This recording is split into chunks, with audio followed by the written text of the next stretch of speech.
Shalom sahabat Alkitab, marilah kita memulai hari ini dengan perenungan akan firman Tuhan. Bacaan Alkitab kita pada hari ini diambil dari Ayub pasalnya yang ke-20, ayat 23 sampai dengan 29.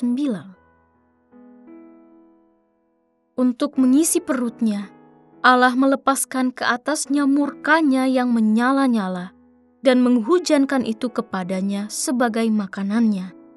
Ia dapat meluputkan diri terhadap senjata besi, namun panah tembaga menembus dia. Anak panah itu tercabut dan keluar dari punggungnya. Mata panah yang berkilat itu keluar dari empedunya. Kengerian menimpa dia. Kegelapan semata tersedia bagi hartanya. Api yang tidak ditiup melahap dia dan menghabiskan apa yang tersisa dalam kemahnya. Langit menyingkapkan kesalahannya, dan bumi bangkit melawan dia. Hasil usahanya yang ada di rumahnya diangkut, semuanya habis pada hari murkanya. Itulah bagian yang ditentukan Allah bagi orang fasik, milik pusaka yang dijanjikan Allah kepadanya.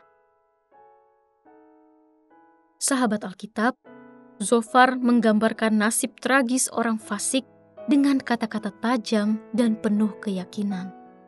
Hidup mereka akan dipenuhi oleh kemurkaan Tuhan, tak peduli seberapa tinggi mereka sempat menjulang. Ketika mereka merasa kenyang dan puas, justru saat itulah Tuhan mencurahkan murkanya. Mereka mungkin sempat tampak makmur, tapi itu hanyalah ilusi sesaat. Kekayaan mereka akan sirna, tubuh mereka akan tertembus panah penghakiman, dan semua yang mereka banggakan akan musnah. Zofar percaya bahwa kehancuran adalah warisan pasti bagi orang jahat. Namun, renungan ini bukan hanya tentang hukuman bagi si fasik, tetapi juga tentang bahayanya melihat penderitaan hanya dari kacamata dosa. Zofar, dalam semangatnya membela keadilan ilahi, justru kehilangan empati terhadap Ayub yang sedang menderita. Ia lupa bahwa tidak semua penderitaan adalah akibat langsung dari kejahatan. Ini menjadi peringatan bagi kita untuk tidak cepat menyimpulkan keadaan seseorang hanya dari luarnya saja.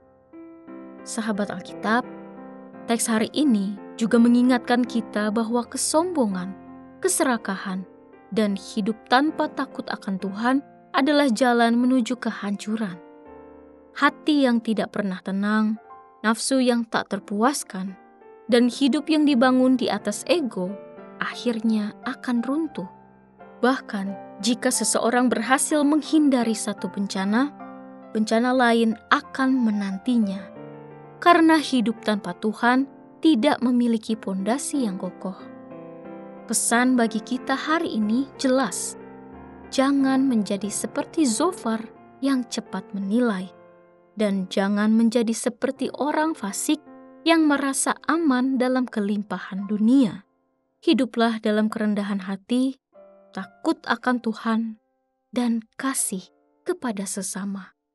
Karena hanya dengan hati yang berserah dan penuh belas kasih, kita bisa memahami kedalaman keadilan dan kasih karunia Tuhan yang sesungguhnya.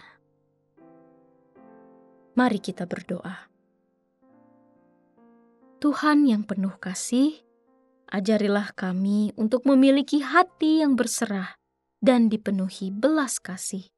Lembutkanlah hati kami agar selaras dengan kehendak-Mu, dan mampukan kami untuk mencerminkan kasih-Mu dalam setiap langkah hidup kami. Di dalam nama Tuhan Yesus, kami berdoa. Amin.